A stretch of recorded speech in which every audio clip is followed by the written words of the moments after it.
tengo el placer de presentar a la doctora Claudia Feijó. Ella es doctora en Ciencias Naturales de la Universidad Nacional de La Plata, es profesora titular de la Universidad Nacional de Luján e investigadora independiente de CONICET. También es directora del Instituto de Ecología y Desarrollo Sustentable INEDES, que es de doble dependencia con CONICET-UNLU, y su especialidad es la biogeoquímica y la restauración de ecosistemas de ríos y arroyos, considerando sus aspectos estructurales y funcionales. Ha publicado más de 70 artículos científicos en revistas nacionales e internacionales y capítulos de libros. Y 3 libros. Ha participado en diversos proyectos de investigación subsidiados a nivel nacional e internacional y ha dirigido diversos becarios e investigadores y supervisado 7 tesis doctorales. Ha recibido el premio Mujeres Innovadoras por su labor científica, otorgado por la Cámara de Senadores de la provincia de Buenos Aires. Bueno, y va a presentar UFA con el fósforo. Estructura, función y fósforo en arroyos pampeanos. Gracias, Solange, por la presentación. Quiero agradecer también a la organización del Congreso y especialmente a Silvina, que está por acá, por la invitación que nos hicieron para poder presentar los trabajos que venimos haciendo hace tantos años en nuestro laboratorio. Así que gracias. Quiero agradecer a los presentes también, que se quedaron ya quemados después de 4 días del Congreso y de la fiesta, pero que sin embargo han venido igual a pesar de todo. Así que gracias por estar aquí. Bien, y lo primero que quería comentar era, bueno, ¿por qué el título, no? UFA con el fósforo. Hace años yo presenté un PICT y en las evaluaciones, uno de los evaluadores, cuando le preguntan la originalidad, dijo algo como, bueno, ya el fósforo se sabe todo, o sea, ¿qué original puede ser? Entonces, por supuesto, el PICT no me lo dieron, pero yo vengo acá a demostrar que hay, bueno, sabemos mucho sobre el fósforo en los arroyos, pero hay muchas cosas que no sabemos todavía. Entonces, quiero mostrar qué es lo que sabemos y qué es lo que no sabemos. Bueno, entonces, en principio, vamos a hablar un poco de lo que es el nivel de fósforo en arroyos pampeanos y qué sabemos de esto, ¿no? Lo primero que sabemos es que los niveles de fósforo solubles son altos. Esto fue, porque hace 1.000.000 de años, cuando yo hice mi tesis, me codifiqué acá componentes. Entonces, hicimos las primeras mediciones de fósforo en arroyos, se llevé a Carlos, y Carlos decía, esto no puede ser. Los valores son muy altos, esto no puede ser. Entonces hicimos una intercalación que yo creo que tuviste vos, Laura, y era efectivamente alto. Claro, esto era porque Carlos todavía no trabajaba en arroyos, trabajaba en lagunas y los niveles son menores. Y el problema que a nosotros nos generó dudas, porque ese era el arroyo que hemos elegido, porque supuestamente estaba bien. Y si el fósforo era alto, no era así. Entonces dijimos, bueno, vamos a hacer un muestreo en toda la provincia de Luján. También fueron altos. Y al final dijimos, capaz que es una cuestión regional, vamos a hacer un muestreo en toda la provincia de Buenos Aires, ¿no? Esto, de trabajo yo lo conté un montón de veces, pero bueno, como el público se renueva, lo que hicimos fue muestrear en las 4 ecorregiones que existen que planteó Fenweli para la provincia de Buenos Aires y muestramos 41 arroyos. Los arroyos los elegimos porque nos parecían que eran, o sea, lo que intentamos era buscar dentro de una región sumamente modificada lo que era lo mejorcito, ¿no? Entonces hicimos una serie de criterios para elegir. Bueno, hicimos ese muestreo 3 veces, en 3 estaciones distintas, entre 2003 y 2004, como para establecer líneas de base.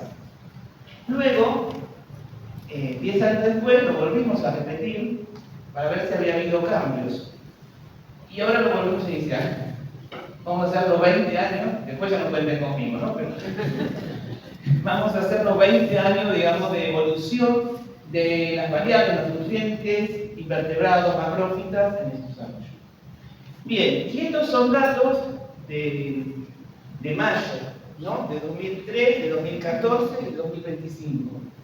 Esto recién lo sacamos de la galería. Bueno, y acá hubo diferencias significativas. Esto no hay una diferencia significativa por la dispersión, pero bueno, tenemos que seguir muestreando dos muestreos más y ver si sigue esta tendencia del aumento del fósforo en los árboles. Bueno, lo primero que pensamos es que ese fósforo se asociaba con el uso de suelo en la cuenca. Bueno, esto no fue así, esto fue parte de dos tesis, la tesis de Cecilia Gogudo y de Julieta Anselmo. Bueno, esto no fue así. No encontramos relación con el uso de suelo a nivel de cuenca, pero sí con el uso de suelo en las riberas, en un área buffer de 200 metros. O sea, pareciera que hay, no con todos los peces estadísticos, ¿no? Con algunos. O sea, no es una relación súper fuerte. Pero bueno, en el mejor modelo lo tuvimos, donde usábamos como factores año y región y como predictor continuo de agricultura, todos los factores eran significativos, pero como ven, el año de la región tenía mayor significación que el porcentaje de agricultura en la zona ribereña, ¿no? Nos está diciendo entonces que sí tiene un rol, pero quizás no tan importante como la diferencia entre años y la diferencia entre regiones. Bien, y la otra cosa que quisimos investigar era a qué se asociaba el aumento del fósforo. Hicimos varios test con distintas variables, y lo que surgió también fue el pH. O sea, esta comprobación de que el pH influía bueno, ya se sabe que la relación entre pH y fósforo, pero que era el pH la variable importante, tuvo que ver, se obtuvo a través de modelos estadísticos y a través del modelo matemático. O sea, con dos vías independientes, el pH aparecía como la variable que determinaba estos cambios. Si ustedes observan acá, esto es el fósforo separado por las distintas regiones que funcionan en el primer mapa, donde tenemos en verde los datos de 2003 y 2004 y en azul los de 2015 y 2016. Si ustedes ven, o sea, hubo un incremento que fue muy marcado para la región del Valle Manca. Y si ustedes ven el pH, fíjense que hubo una disminución de pH especialmente en la región del Atlántico y del Valle Manca, pero fíjense que el cambio más importante fue en la región del Valle Manca. O sea que lo que nos dicen estos datos es que hay un proceso de acidificación que es lo que causa el aumento del fósforo. Bueno, y acá surge una de las primeras preguntas. Si hay un proceso real de acidificación, esto es lo que queremos ver si esto lo podemos observar con nuevos muestreos, pero también es qué es lo que produce esa acidificación. O sea, cuál es el factor que nos lleva a esto. Bien, esta es la primera duda que surge, que todavía hace años que venimos detrás de ella y todavía no hemos podido resolver. La segunda cuestión fue el trabajo que realizamos con adición de nutrientes, o sea, el método, bueno, muchos lo conocerán, de las espirales de nutrientes, que uno tira un balde con fósforo del arroyo y ve la curva, ¿no? Se para unos metros abajo, ve cómo pasa el fósforo, ve la ola del fósforo, y a partir de eso se puede hacer una serie de cálculos de retención, de distintas variables, distintos parámetros que se pueden estimar. Nosotros lo que vimos es que pese a los altos niveles de fósforo, hay una alta eficiencia en la captación de fósforo. El parámetro que está acá es la velocidad de captación, que se entiende como un parámetro que mide la eficiencia del sistema. Y lo que se ve, que en arroyos pampeanos tenemos niveles de 20, 30 puros muy altos, ¿no? Esto es parte también de la tesis de Victoria García, y también hay algún dato de la tesis de Bárbara Gómez, que tuvo un papel más marginal que eligió Martín. Bien, entonces estos valores, si ustedes los comparan, estos son valores de la bibliografía en general. Fíjense que nuestros valores con respecto a arroyos prístinos están en un orden de magnitud por encima, ¿no?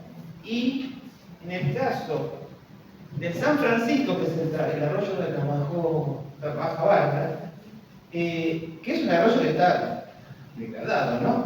Sin embargo, si nosotros comparamos la tasa de captación de este arroyo con los de otros arroyos disturbados, cuadruplica esa tasa. Que aún los arroyos disturbados tienen una alta capacidad de retención. Ese es otro punto que me interesa marcar. ¿Por qué? Porque se dice que cuando mayores son los niveles nutrientes, menor es la capacidad de retención. Y acá tenemos un sistema que está como adaptado a trabajar a altas concentraciones.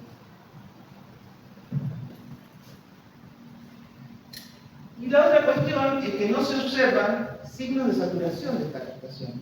Esta es la relación entre la tasa de captación, entre miligramos por metro cuadrado por minuto, y la concentración de fósforo. Esto se espera que esta relación se sature en algún momento. Estos son datos de la tesis de Victoria García que con dos arroyos, y nosotros vemos como que todavía está ahí, como debe ser como una sismoidea, y que todavía está en la etapa de crecimiento. Entonces, acá surge otra cuestión, que es cuál es el nivel de saturación. ¿Hasta dónde aguantan los arroyos? ¿Qué es lo que pueden hacer? Esto no lo sabemos.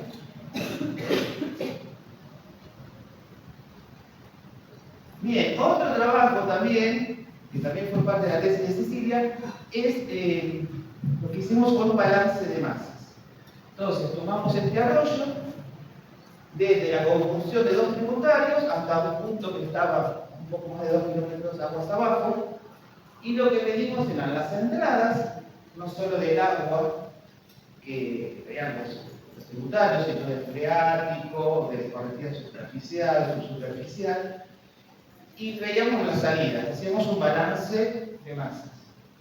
Y lo que observamos es que el porcentaje de variación a lo largo del tramo siempre mostró valores positivos o cero. Quiere decir que la ecuación solo dos veces cerraba estrictamente, pero otras veces había un exceso de fósforo abajo. Esto quiere decir que había una producción de fósforo a lo largo del tramo. Y esto, lo que nosotros vimos, es que esta exportación se relacionaba positivamente con la temperatura y la concentración de carbono orgánico del suelo. Lo que esto sugiere es que la descomposición de biofilms y catrófitas está liberando fósforo y se produce este crecimiento. Entonces, en definitiva, si bien los arroyos tienen buena capacidad de captación de fósforo, eso se ve sobrepasado por la producción a través de mecanismos de descomposición. Entonces esperaríamos que a lo largo del tramo fuera aumentando la concentración de fósforo. Eso no lo probamos, así que dejo la idea.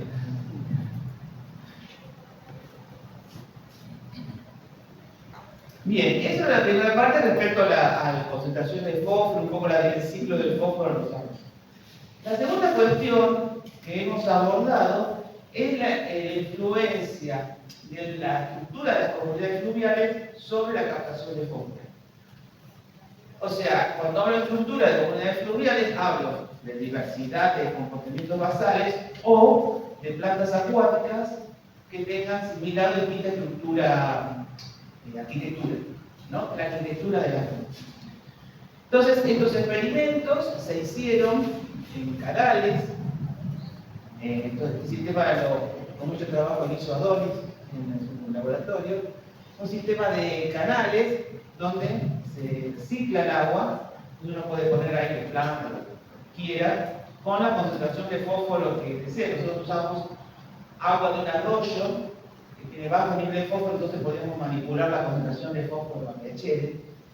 Y poníamos las plantas, se los dejaba 3 días y íbamos tomando muestras de fósforo.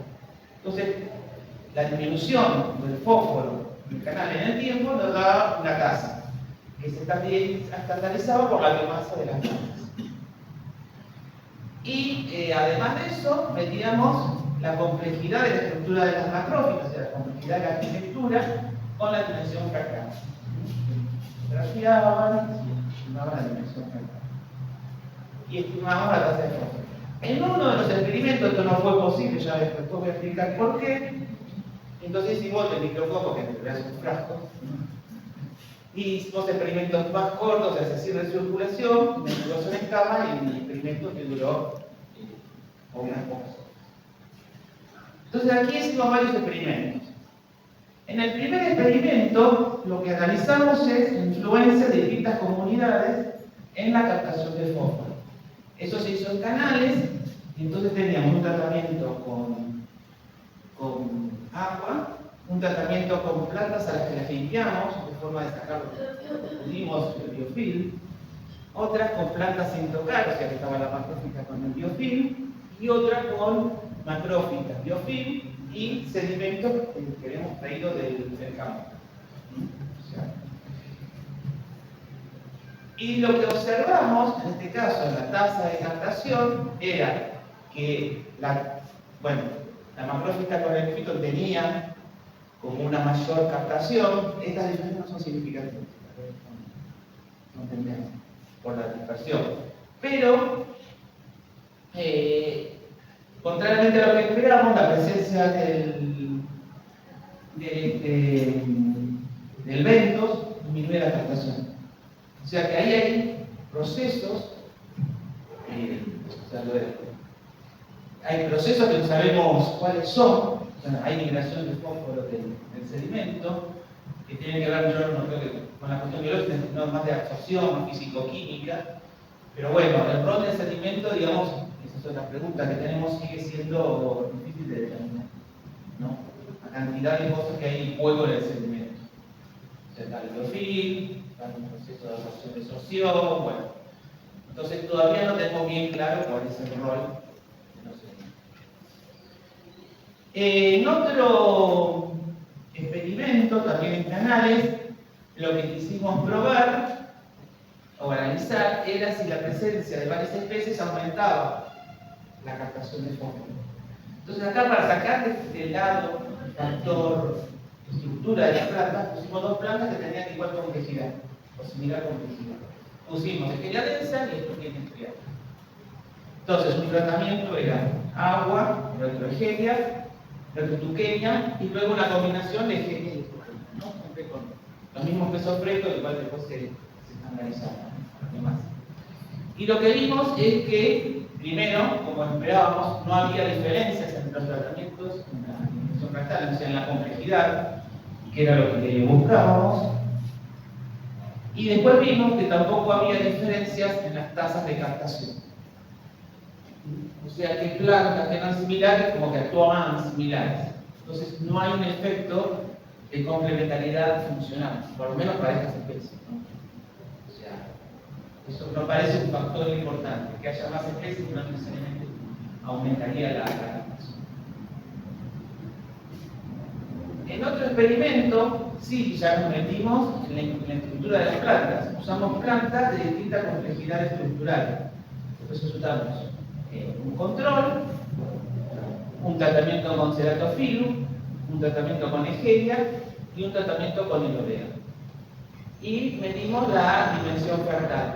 Y encontramos que Elodea tenía la máxima complejidad y Ceratophyllum la menor, y mientras que Escherichia estaba en el medio. O sea que había diferencias en la complejidad de tratamientos. Y cuando fuimos a medir las tasas de captación, vimos que la tasa de captación de Elodea, la más compleja, era muy alta y mayor que la de las otras dos especies.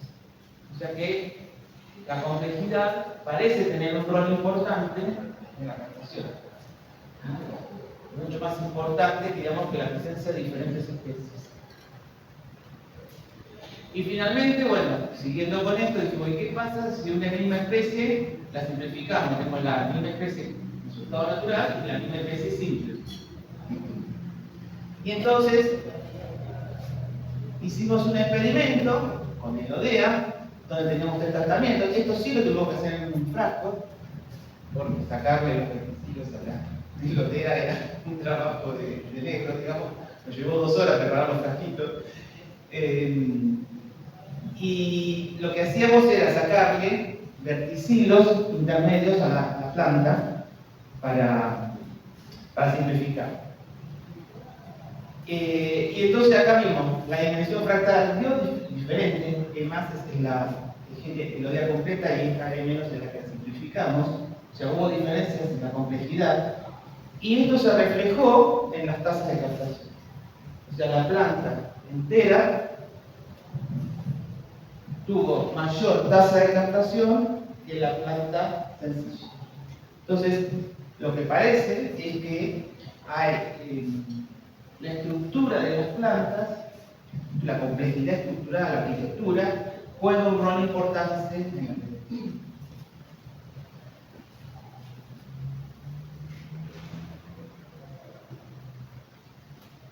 Bueno, y la última parte que te quería referir es a la relación entre fósforo y la función del ecosistema.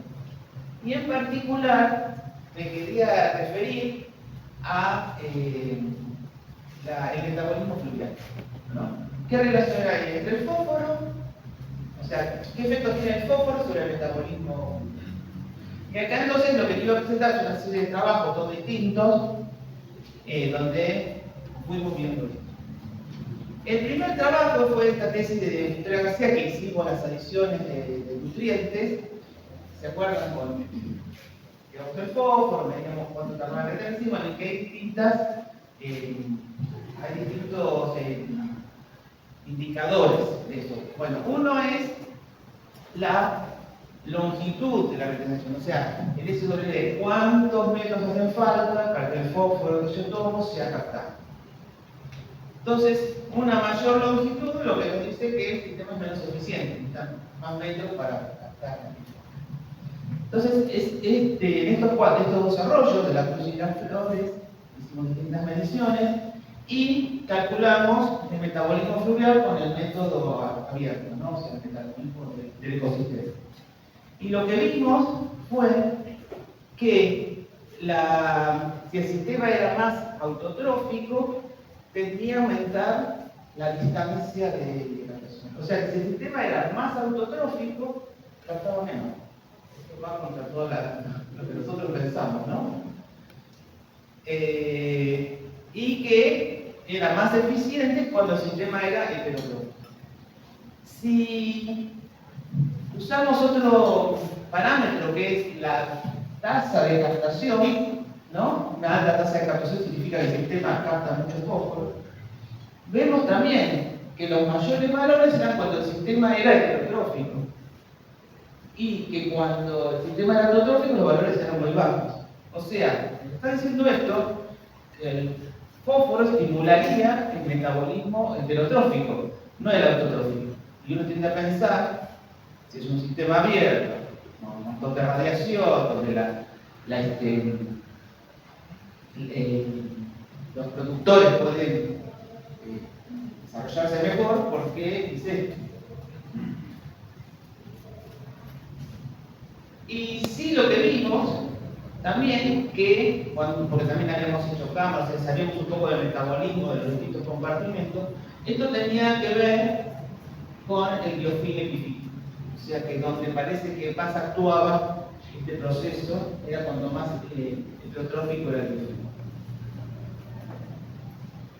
Bien, en otro trabajo que hicimos, fue un trabajo que hicimos en el arroyo La Choza, donde se hizo un experimento de fertilización. O sea, se usó un diseño básico que ya se mencionó aquí, donde uno tiene un tramo control, que está aguas arriba, del mismo arroyo, un tramo impactado, que está aguas abajo, del control. Entonces, para estos diseños se monitorea durante X meses, en este caso 8 meses, los dos tramos, y luego en el tramo impactado se inicia un proceso de fertilización. Y empezamos con una fertilización continua, ¿no? Legado de fósforo. Y eso se hizo durante un año. y se siguen monitoreando. Entonces uno lo que analiza es las diferencias entre el tramo control e impactado. Entonces cualquier diferencia que pueda haber entre esos tramos, como uno lo monitoreó antes, ya lo tiene dentro del diseño. Entonces con este diseño medimos un montón de variables, pero hicimos también el metabolismo, estimamos el metabolismo de cámaras en macrófitas y epifitón por un lado y bentos por el otro, ¿no? Este dos grupos de comunidad. Bien, ¿qué vimos? En estos tipos de análisis básico, lo que interesa, bueno, no se ve bien, pero lo que interesa es la interacción entre before after, o sea, antes y después, por control impactado. Esa sería la variable más importante que indica que la fertilización, el impacto que uno introduzca, causa un efecto significativo. Y vimos entonces que de todos los parámetros, el que respondía era la respiración del epitelio. O sea que, más que la producción, más que la respiración de macrófilos, esto fue la respiración del epitelio. Si ven acá, tenemos en celeste el tramo impactado, ¿no? Esta es la respiración del epitelio, y en azul el tramo control, y en la flecha verde indica el inicio de la fertilización. Entonces, como ven, ¿no? Si bien, claro, está toda la variabilidad natural, eso es uno de los problemas de los análisis básicos, pero ven el incremento, especialmente en agosto, de la respiración. O sea que nuevamente aparece como importante, o sea, la fertilización estimularía la respiración del epitelio. O sea, nuevamente el efecto del fósforo parece ir a procesos embriológicos.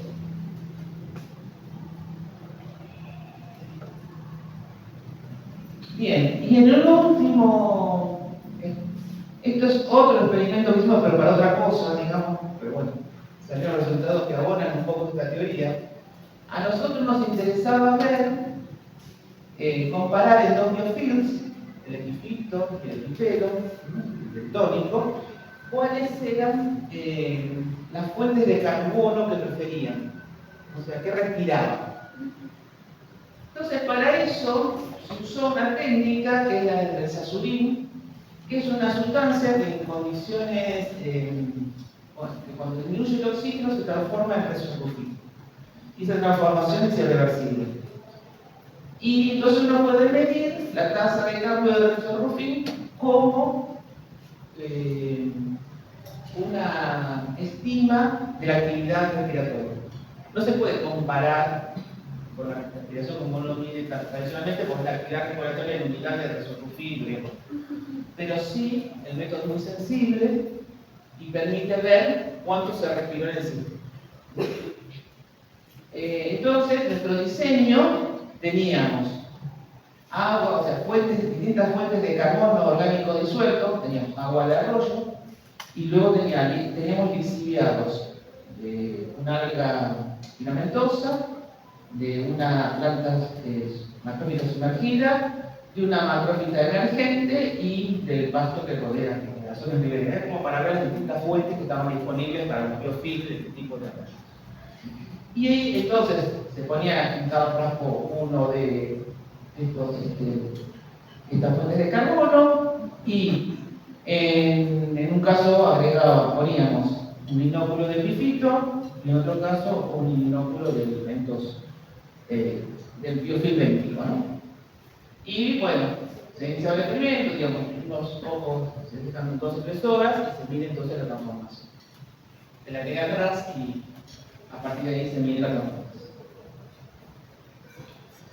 Bueno, lo que hicimos fue un análisis de partial square. En realidad esto, como ven, hay otras variables que no vienen a la explicación de acá, después si a alguien le interesa esto, paso el trabajo, pero en principio nosotros veíamos que las variables de respiración del epifito y del epipelo se relacionaban con el fósforo. O sea, nuevamente el fósforo aparece como un factor importante en la respiración. Entonces acá surge esta cuestión, ¿no? ¿Por qué el fósforo no estimula la producción primaria como en todos lados, sino que estimula la respiración? Yo creo que acá tiene mucho que ver los biofilms bacterianos, que eso nunca nos metimos, nunca nos pareció importante, porque son sistemas autotróficos, pero que están a full en estos sistemas y tenemos que empezar a ver cómo le entramos, porque también las técnicas de análisis, todo eso no es fácil trabajar con esa comunidad. Así que bueno, nuevamente aparece. Bien, entonces, para terminar, digamos, ¿qué es lo que sabemos? Sabemos entonces que los niveles de fósforo están aumentando en los arroyos pampeanos y que esto se asocia a la acidificación del sangre. Lo que no sabemos es cuál es el origen de la acidificación. O sea, eso todavía no lo tenemos claro.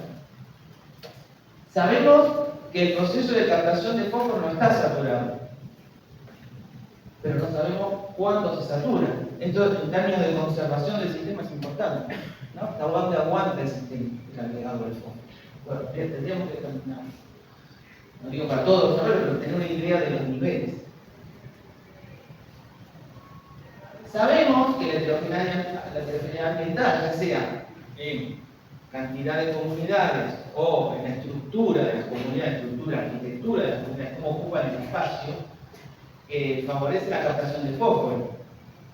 Pero, por ejemplo, no sabemos cuál es el rol del epitelio o los sedimentos en la captación y liberación de fósforo. Es un campo que se ha explorado poco todavía, yo creo, en Argentina. Y finalmente sabemos que el fósforo favorece el metabolismo heterotrófico, pero no sabemos por qué no hay una respuesta metabólica relevante de los productores. No hay introducción. Eso es otra cosa que seguimos sin tener. Bueno, y para terminar, quería decir que, bueno, hay acá un montón de personas, Carlos Boleto, Nicolás Ferreiro, Victoria García, Municiosi, Bárbara Marlene Gómez, Martín Graciano, Cecilia Goburo, Rafael Marcé, Eugenia Martín, Miguel Rico, Francés, Sabater y Sergio Sabater, con lo que discutimos mucho sobre el fósforo, con los que interveníamos hoy día, la verdad que fue un intercambio siempre fructífero y marcar que esto se hizo, nada de esto se hizo con inteligencia artificial, todo a la vieja con inteligencia artificial. Ni siquiera presentar. Y solo para terminar, un anuncio parroquial, recordar que la inversión en ciencia y técnica, en términos del porcentaje del PBI, es menor de los valores del 2002 y que estábamos pésimos y ahora estamos. exacto, y que la reducción fue de casi un 50%. Entonces, nada, tenemos que seguir trabajando para cambiar esta situación. Bueno, muchas gracias por escuchar.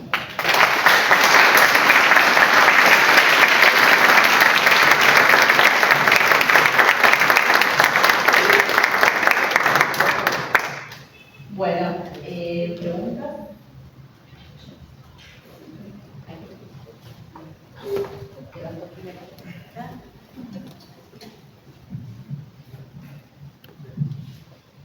Claudia, muy interesante la charla. Te quería preguntar, en el caso de las macrófitas sumergidas, ¿no? Estoy pensando en plantas como Egeria o las celodeas, que, digamos, tienen la posibilidad de asimilar justamente el fósforo reactivo soluble desde el sedimento o directamente desde el agua, ¿no? Nosotros hemos hecho experimentos evaluando justamente la capacidad de asimilación, digamos, de la parte foliar, ¿no? Pero ¿cómo evalúas tú o qué antecedentes tenés de qué podría pasar cuando una planta de estas está en un sustrato rico en fósforo, si hay algún impacto en términos de la asimilación directamente de la columna de agua? O sea, nosotros no hicimos experimentos haciendo como balances en campo. Yo, Carpintesi, se había hecho experimentos de laboratorio donde comparábamos la absorción de sedimento y de la parte foliar. Y si bien el sedimento tiene mucho fósforo, ¿no? Muy rico en fósforo, veíamos que tomaban de la parte foliar, porque tiene tanto fósforo disponible en el agua que es mucho más sencillo la absorción directa que la absorción por raíz. Eso por lo menos yo lo había visto para Egeria. O sea, parece ser, en principio, Pues esta teoría de Calinian, ¿no? Que si hay mucho fósforo arriba, que tengo que tomar más de arriba, bueno, es un poquito eso. O sea, yo creo que eso va para sistemas deficientes de fósforo, pero no para los nuestros que hay fósforo por todos lados.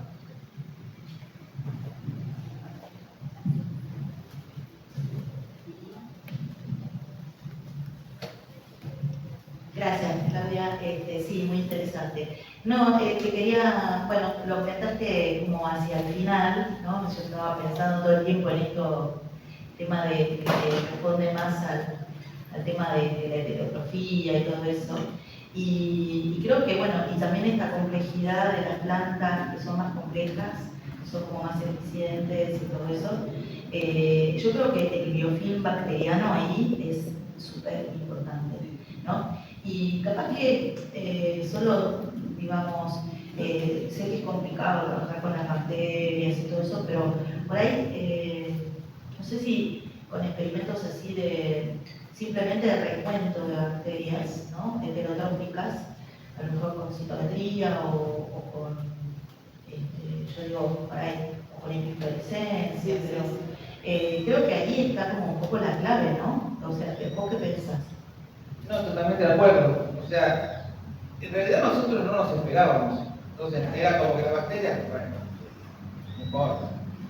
Cuando empezamos a ver todo esto, nos empezamos a preocupar. Ahora hicimos un experimento que le pedí a Doni que me viniera a contar cuál es la fluorescencia de la bacteria, a ver qué pasaba cuando lo bien.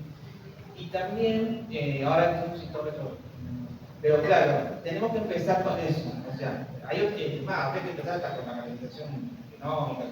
Sí, pero por ahí poner eso ya sería primero otro paso, pero por ahí en cuantificar. ¿No? Sí, eso estamos completamente de acuerdo. El tema es que nos sorprendió esto, y cuando lo vemos por distintas vías, pues bueno, ya está, un experimento. Sí, está completamente de acuerdo con que sí, vamos a tener que. Bueno, muy lindos los experimentos. Gracias.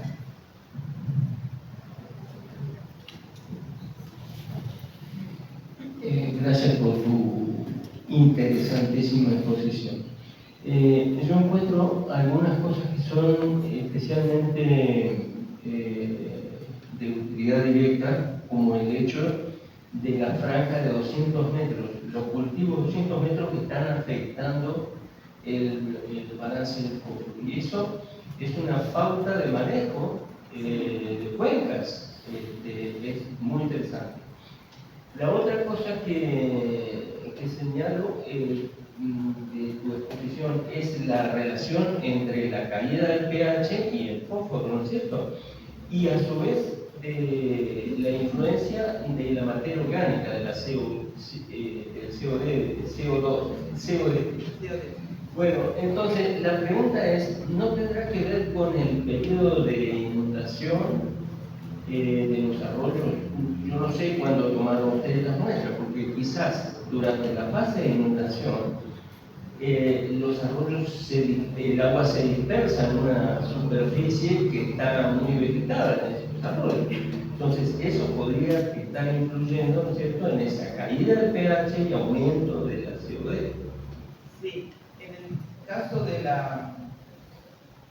los experimentos, o sea, en el caso de la acidificación, del CO2, en el experimento del balance de masas, ¿no? Sí, ahí en general tuvimos pocos eventos de lluvia, o sea, no íbamos a hacer estos balances, excepto que quisiéramos medirlos, las entradas de corrección superficial y superficial. O sea, ahí esa tendencia se dio con todos los datos. Porque son arroyos, hacer Pampeano, toda la franja ribereña ya no tiene tanta vegetación y tanto. No sé si es un factor que juegue tan importante, puede ser por la decomposición de toda esa materia orgánica y todo eso. Sí, yo ahí no sé si juega de manera tan importante, no nos saltó relevante. Gracias. Gracias, Claudia, por la charla. Muy buena, me gustó y me hizo, como dice Juan José, pensar en varias cosas así como directas. Adhiero a esto que hay como bastantes cuestiones para manejo, por ejemplo, esto de la complejidad. Está muy bueno en cuanto a las cuestiones. No solo creo que en esas cuestiones que me dieron complejidad, sino en otras también que puede contribuir a la absorción de fósforo que tanto necesitamos, y me quedé pensando en el otro resultado que favorece el metabolismo heterotrófico. No sé si tenés alguna cuestión ahí, no sé, alguna hipótesis más que sumar. No, yo lo que creo que las bacterias juegan mucho más que las algas, que era lo que siempre miramos, por las T50, todo eso para las algas. Claro, y esto lo que te está diciendo es que las bacterias ahí tienen un rol mucho más importante que no han esperado en el ambiente de este tipo. Claro, me refiero a esto, por ejemplo, lo que está señalando la complejidad, o sea, no hacemos una topadora por los sistemas, dejemos que crezcan las plantas, y que no todas las plantas son iguales. Exacto. O sea, y cuanto más plantas complejas tenés, digamos, mejor funciona. Eso tiene que ver, yo creo, con la ocupación del espacio, ¿no? Porque la dimensión fractal lo que mide es cómo se ocupa el espacio. Si una planta más compleja, como se ocupa más eficientemente el espacio, puede captar mejor los recursos. Por eso creemos que influye no solo en la captación, sino en otros procesos funcionales.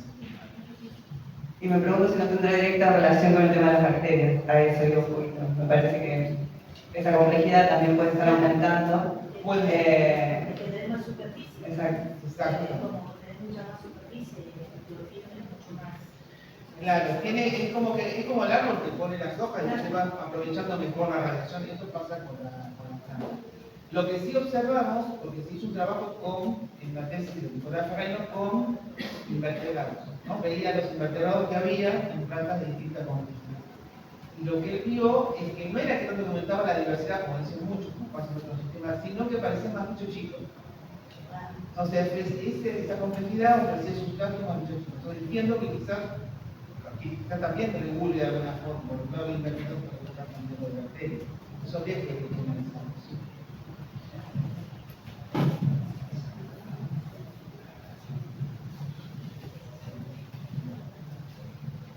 Vale.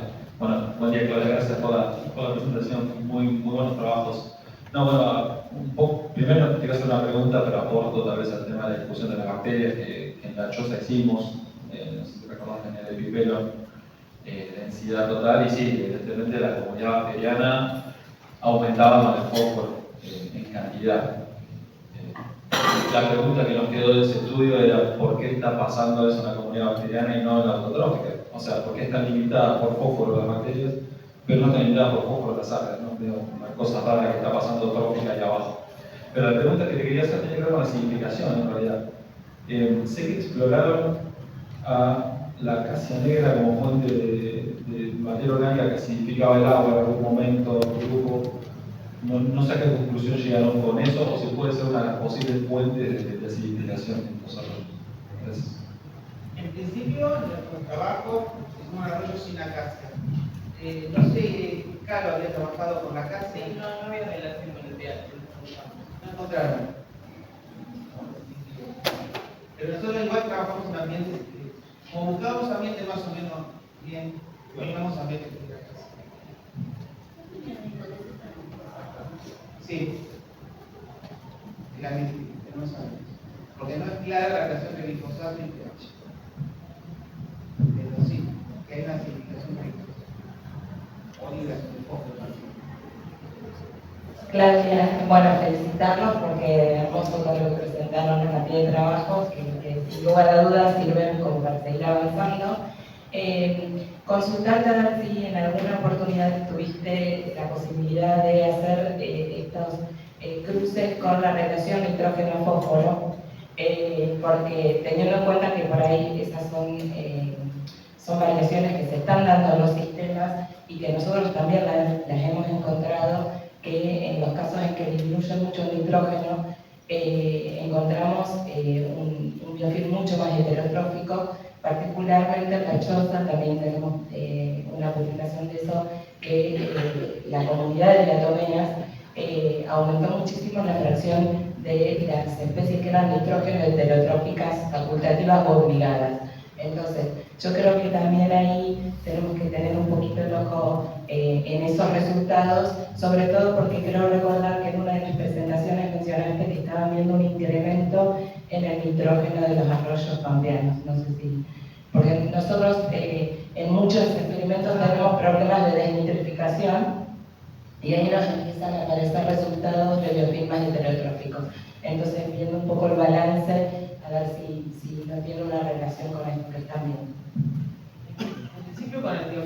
en la relación nitrógeno-fósforo, nosotros siempre tenemos en la coctelera todos los resultados para hacer un primer análisis y no apareció como una variable importante. Después sí, hay un aumento de nitratos, no muy claro, pero está relacionado con el uso del suelo. O sea, hay aumento en los arroyos cuando aumenta la agricultura.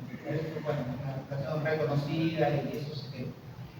Pero cuando nosotros analizamos por lo menos estos 2 años, vamos a ver qué pasa ahora, porque esta década no vimos aumento de nitratos como. O sea, vimos aumento de fósforo. El nitrato sí se asociaba a la agricultura. Eso está claro. La agricultura no nitratos. Pero bueno, en principio no hemos visto como una relación importante por ahí. Hay que estar atentos. Bueno, muchas gracias. Quería consultarle si estos estudios que venían haciendo así por década, ¿no? De evaluar a nivel regional los arroyos de la región pampeana, que venían viendo un aumento progresivo del fósforo, eso está acompañado por una disminución progresiva también de la cobertura de las biológicas. No, pareciera, ha desaparecido, empezamos a hacer ese análisis, no terminamos de las macrológicas. Lo que nosotros vemos es macrológicas que se fueron algunas macrológicas en esa década en el salado, se fueron las flotantes. Muchas especies flotantes que necesitaban o no están. Yo creo que tiene que ver con todo el trabajo de canalización y que aumentó la velocidad de corriente, pero no vemos cambios asociados a las funciones interiores. Y en el caso de invertebrados, donde se está viendo cambios en la economía. O sea, no es que desaparecen especies, pero sí cambia la estructura de las comunidades. Bien como cambian a nosotros, pero no, en principio eso no. Yo creo que hasta que no se llega a niveles muy degradados, o muchos problemas. Bueno, hay muchos. No vemos cambios importantes. Las macrófilas sí, cuando empiezan a entrar con las máquinas, canalizan, hay que hacer un impacto más físico. No, era solo un comentario, perdón, que hablo de vuelta. No, porque me quedé pensando lo que comentaban los colegas con respecto al arroyo de la Choza, ¿no? Y en general es bastante importante ver la relación entre fósforo y carbono orgánico disuelto, porque en realidad las bacterias y las algas compiten por el fósforo, pero cuando vos tenés una cantidad muy grande de carbono orgánico disuelto, las bacterias son mucho más eficientes para captarlo. Entonces capaz que hay algún tema ahí con el carbono. O sea, si tienen mucho carbono orgánico, no sé, supongo que deben tener ahí, ¿no? O sea, son valores altos. Capaz que ahí hay como una cosa de que las bacterias como que lo están chupando bastante. Además, las bacterias, yo lo estoy diciendo, son mucho más eficientes que las algas. Sí, total. Entonces, pero solo cuando el carbono orgánico disuelto es alto. Bueno, acá sí, realmente sí. ¿Una pregunta más? Bueno, muchas gracias.